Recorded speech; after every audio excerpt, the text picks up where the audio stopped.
السلام عليكم مشاهدينا الكرام، ومرحبا بكم في هذا الخبر العاجل. قبل الخوض في التفاصيل، لا تنسوا الإعجاب بالفيديو والاشتراك في القناة لكي يصلكم دائما كل جديد. تشهد أسعار اللحوم الحمراء في المغرب خلال الفترة الأخيرة ارتفاعا لافتا، حيث تجاوزت الأثمان مستويات غير معتادة، ما جعل القدرة على مواكبة هذه الزيادات أمرا صعبا بالنسبة للمواطنين والمهنيين على حد سواء.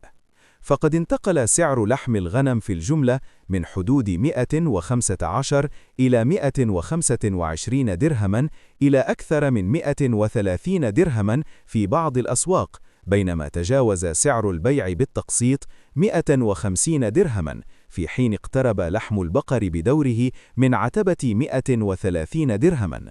ويرى الفاعلون في القطاع أن السوق لم يعد يسير وفق التوازن المعتاد بين العرض والطلب، وهو ما يخلق حالة من التوتر بين الجزارين والزبناء، خاصة مع تراجع القدرة الشرائية وارتفاع تكاليف المعيشة.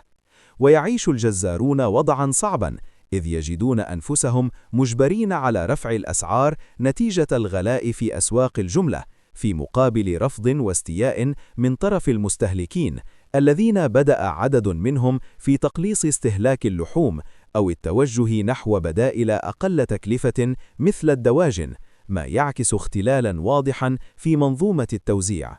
وتعود هذه الزيادات إلى عدة عوامل متداخلة، أبرزها ارتفاع أسعار الأعلاف الذي أثر بشكل مباشر على تكلفة تربية الماشية، إلى جانب تراجع القطيع بسبب سنوات الجفاف، فضلاً عن الضغط الموسمي المرتبط بقرب عيد الأضحى، إضافة إلى دور الوسطاء في رفع الأسعار بين المنتج والمستهلك النهائي.